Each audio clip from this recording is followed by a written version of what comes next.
What's up guys, Intelitech Studios here, and this is just a quick little video on one big issue that I've had with all of the modern Dyson uprights for about the past decade. Not all of them, but most of them, and that's because of one critical flaw, design flaw in fact, that has persisted on Dyson uprights of the full-size variant since the DC41. This is an issue that plagues the DC41, the DC65, the Dyson Ball Multifloor and Animal 1, the UP13, the Dyson Ball Multifloor and not Multifloor 2, but the Dyson Ball Animal 2, the UP20, and even is still the same, now we'll see if it has any problems, but is the same design on the new Dyson Ball Animal 3 UP30. Now, I just reviewed my Dyson Ball Animal 3, and I love this machine, frankly. I'm putting my biases out there. I paid over $400, almost $500 for this machine, and I put all that money into it, and yet I still really like this machine, and I still use it. So this is not me hating on Dyson. This is not me bashing Dyson. But at the same time, I can't play favorites. This design defect, and I'm going to call it a defect because it's affected many people, and it's a very critical design flaw with their machines that you need to be careful of if you have one of these Dysons. Now, also, this design flaw is not only specific to Dyson. I'll mention that in a sec. But this design flaw, I'm going to demonstrate it on my DC41. The reason why this is so special is that while my DC65 has the exact same flaw and the exact same break, I'm not going to show that because this is obviously an abused machine. My DC41, ever since I got it, I have babied it. In fact, I sent it into Dyson because the back hose, this hose right here, was ripped. And it was split all the way through, and it was not getting suction because this hose was split, and Dyson repaired it. Now, this machine isn't even supposed to be under warranty, so credit where credit is due. Dyson's internal system screwed up, and despite this machine being almost a decade old, it showed as under warranty. So Dyson had me mail it to a service center under the guise that it would be repaired under warranty. And because they screwed up, they took responsibility for it, and not only did they repair the machine for free, but after calling the other day, I found out that this repair still has a warranty on it. And that's important because, as you can see, this clip that holds this hose in has snapped. So the way that this works is this hose is supposed to sit on the inside here like this. It's supposed to sit in here just like this, and as you can see, it is not, because the tab that holds it in has not only snapped clean off of the base of this hose, you can see it's in bright red, you can't miss it, but it also snapped into several different pieces.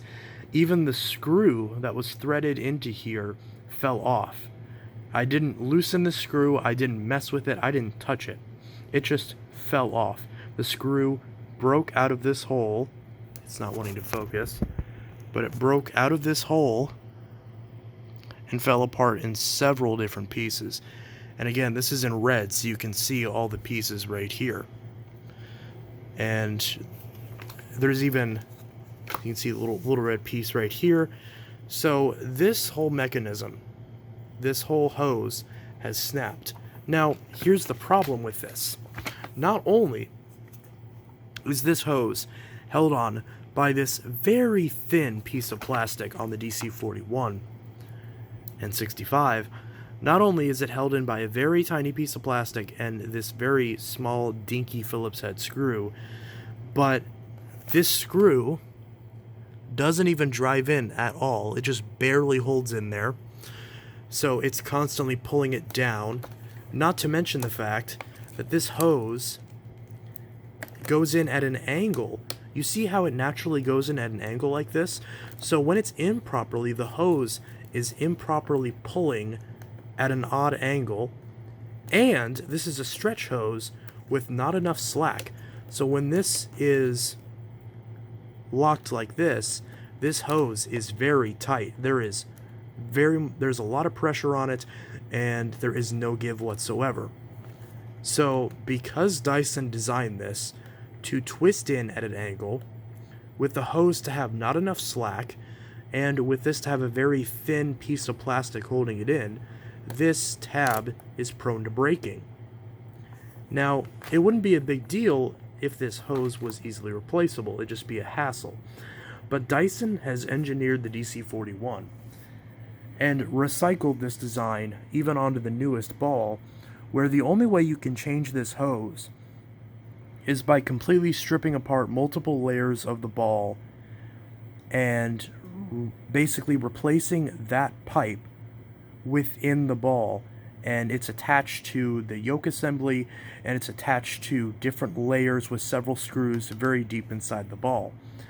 Now, I will link a video in the description on how to change this, because someone else already did it, so I don't need to do that tutorial, especially since Dyson is fixing this for free, and I will utilize that, probably. But all of those factors combine to a very poorly designed lower hose that is not only very easy to break, but that is not user replaceable unless you completely strip apart this machine, and most customers are not going to do that. Now, here's the thing. Dyson solved this problem. Dyson solved this problem a year after the DC41 came out. A year after the DC41 came out, Dyson released the smaller, more compact DC40. It was their mid-size upright in the lineup. And that machine had a hose where you simply had a tab where you could pull it out, and a tab underneath that you press with a screwdriver and the hose pops out.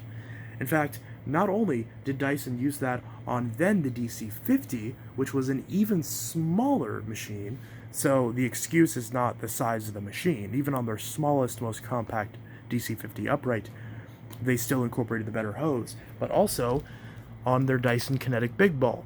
So even on their biggest machine, we can see we have the design hose that I'm talking about. This hose pops out with a small tab just like this.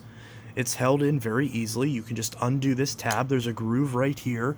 And then there's this little red piece right here. You just push it in with a flathead screwdriver and you can yank the hose out.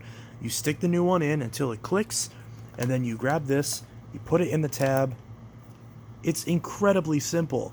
This is an excellent design, and the hose has more slack, so it's less likely for the hose material itself to split in the first place.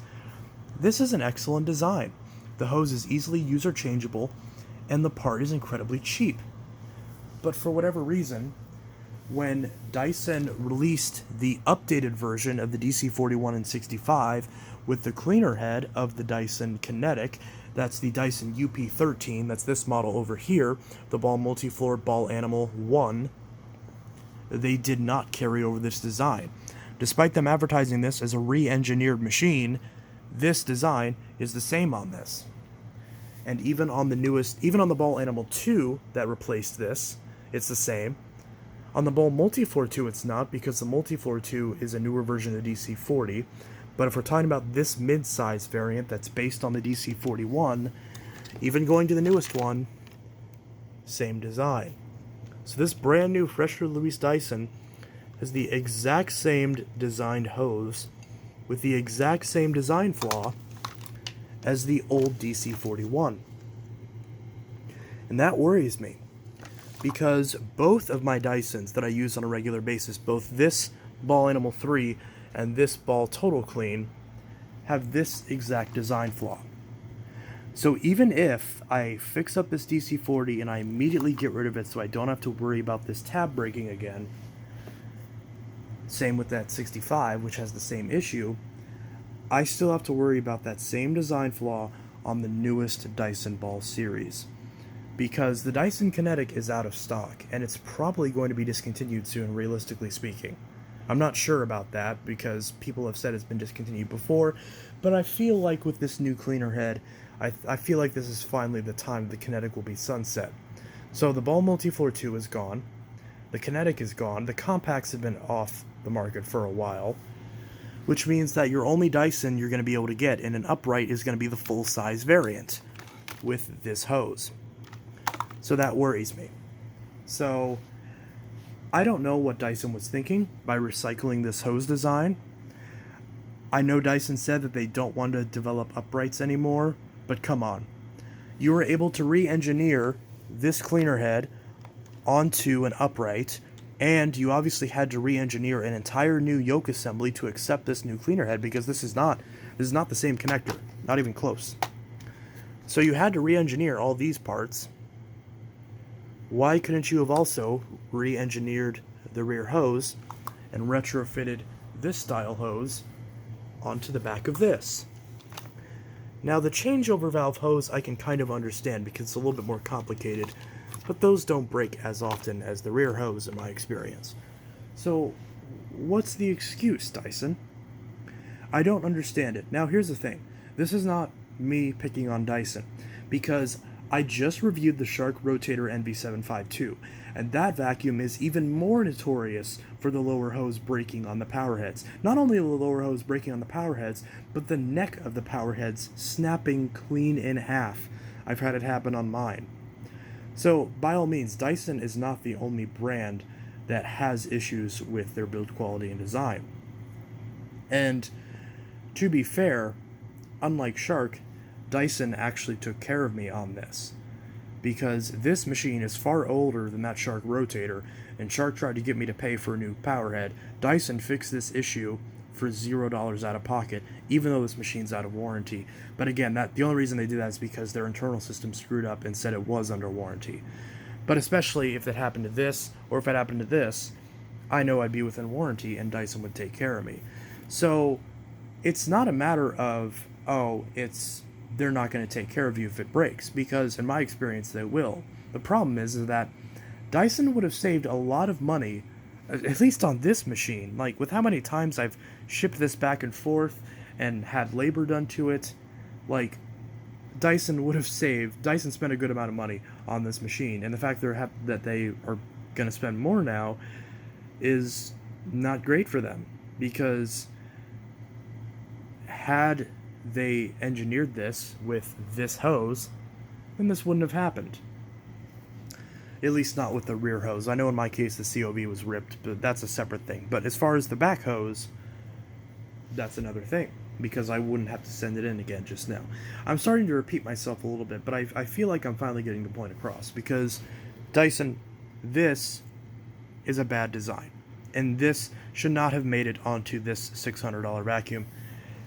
And especially not then onto this $600 vacuum, which came out several years later, and then this $600 vacuum that came out 2 years afterwards, and then now this $500 vacuum that came out, 5 years after that one. So you see where I'm getting at? Because the original Dyson DC41 first dropped in 2011. We are in 2022, and their newest machine still has the same design flaw 10, 11 years later. And that just doesn't make a lot of sense, especially when this is going to be the only upright. And Dyson probably should know that they are losing market share to Shark, which is sad for me to see, because I think Shark is not as great of a company. I don't want to say anything mean, but they've had questionable business practices. And I'm not saying that Dyson doesn't have any skeletons in their closet either, but this is just one example where their lean design has clearly failed. And Dyson does a lot of R&D, and they do a lot of product testing, so it's hard for me to believe that Dyson never had this issue when they were testing prototypes, let alone when they were testing prototypes of the DC65, or of the Dyson Ball Animal, or of the Dyson Ball Animal 2, or of the Dyson Ball Animal 3. So I don't know what the issue is. I don't know if Dyson just decided that the failure rate was low enough for them to want to put this out on the market. But I mean, anyone can look at this who has no design repair experience and look at how flimsy this is and think this is going to fail. It's also the same people who said, looking at the bins, that, there's this tiny little pin right here that holds the flap open. This is going to break. And what happened on my Kinetic? That flap broke. So there is something to be said about Dyson maybe skimping out on some aspects of their design that should be a little bit more ruggedized Especially if you're going to be, well, rough with your vacuums, which, let's face it, a lot of people are. Now, I'm not, but again, I'm not rough with my vacuums. I've used this DC41 3 or 4 times, if that, probably around 3 times. As far as like total house cleans worth, I've used this maybe 3 times. And the hose is already snapped. And I wasn't even rough with it when I was using it. I was literally just showing it on video. I just went to recline it, and that hose broke off in several pieces. It was literally on video when it happened. So, I am a little disappointed. I wish Dyson had fixed some of those flaws with the Animal 3. Because imagine, if Dyson had fixed this lower hose, if they had reinforced this bin flap, if they had fixed this stupid rounded gasket that all these new Dysons have, and maybe ruggedized the spine a little bit so it didn't flex as much, which honestly it seems like that they did, although I'm not sure if that's just because mine's new, but it does feel more sturdy than my previous Dyson, despite this still almost being brand new. So it seems like they did that, but all the other things, it seems like, have been skimped out on. It really feels like Dyson is neglecting their upright line in favor of their cordless, and I know to an extent they said they do that. Some people are even surprised this came out to begin with, because Dyson said they weren't developing corded vacuums anymore. But honestly, that's the wrong move to take, because if Dyson was asking me what I think they should do, I'm not saying don't go all in on cordless. I think that is the future. But don't neglect your uprights in the process, or even your canisters. Because there are a lot of people out there, myself included, who still like a classic corded upright. That's why I was so excited when this machine dropped, because this is so cool. And I've never been as excited for a vacuum in years. And I love my Dyson Ball Animal 3. So that's what makes it hurt even more that I might have to deal with this design flaw down the road after spending $500 on this vacuum. So it's a little frustrating and it's a little sad, because that is going to be the thorn in the side of what otherwise is an excellent vacuum, and one that I still, despite this flaw, wholeheartedly recommend, because I'm at least confident that if it does happen to you, the Dyson will take care of you, at least based on my experience, unlike another bagless brand that I have recently mentioned that starts with an S. So, yeah, that's just my little rant video on this design flaw with Dyson's rear hoses on their uprights. And again, this isn't even a Dyson problem. It's just this body style. Because again, the kinetic, look at this. You grab the hose, you pop it out, you press a little clip right there with a flathead screwdriver. Hell, I just did it with my finger. Look at this. Ew. I just did this with my finger. I didn't even need any tools. Did you see that? I just popped this hose out, and bam. In fact, it's good that I did. This is kind of gross. You know what? I'm going to wash this, because I can do that. I just pulled this out with my bare hands. Not even trying.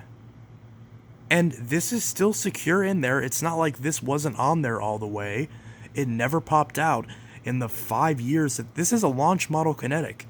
And this hose still isn't split. And it's even screwed on there. This is a good design. This is an excellent design. Why is this design not on these new uprights? Like, come on, Dyson. This was a great idea, and yet you're not implementing it on these machines. You know, I get this looks like a drunk caterpillar, but who cares? Just put it on there, because this is a much better design than whatever this is. So that's pretty much it, Dyson. I really wish that you would make a revised version of the Animal 3, or honestly, you know what I want? Because I love the Ball Multifloor too. I love my Slim Ball.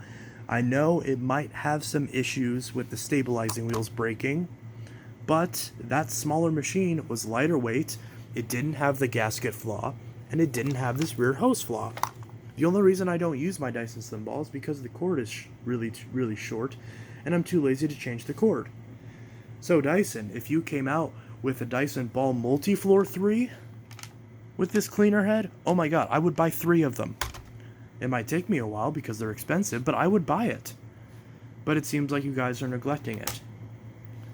Because now that you guys have discontinued that model, I can't recommend that instead. You know, in order to avoid this flaw and deal with this instead. So, because my go-to recommendation was the Multi-Floor 2 over the Animal 2. For that reason. And for those 2 reasons mainly. So, that's disappointing. So again, no bias here. I still love my Animal 3. I bought this machine with my own money. I will continue to use it as my daily driver. And I'll just continue to be super careful with it and hope and pray that I don't break that hose and don't have to send it in. Because I also like the idea of my vacuum being all original. So, yeah, that's that. So anyways, this is Intellidex Studios signing out. And if you guys have any vacuum design flaws that you want to rant about in the comments, doesn't have to be Dyson. Be Dyson, Shark, Sibo, Miele, Bissell, Hoover, whatever you want to rant about it in the comments below. Let this be a nice little speakeasy about all the vacuum things that piss us off. Because I really do enjoy this product, and I'm very disappointed in Dyson for being, dare I say, a little bit lazy with this design in terms of not fixing the flaws that have existed on their older units. So, that's that. So anyways, this is Intellidex Studios signing out. I'll see you guys in the next video, and I hope you all have a good one. Peace. So yeah, if you're wondering why the DC41 review is on hold despite me already having it fixed, this is why. So I'm going to have to send it in again, get it fixed again, and hopefully that time it will not break again. So yeah, that is that.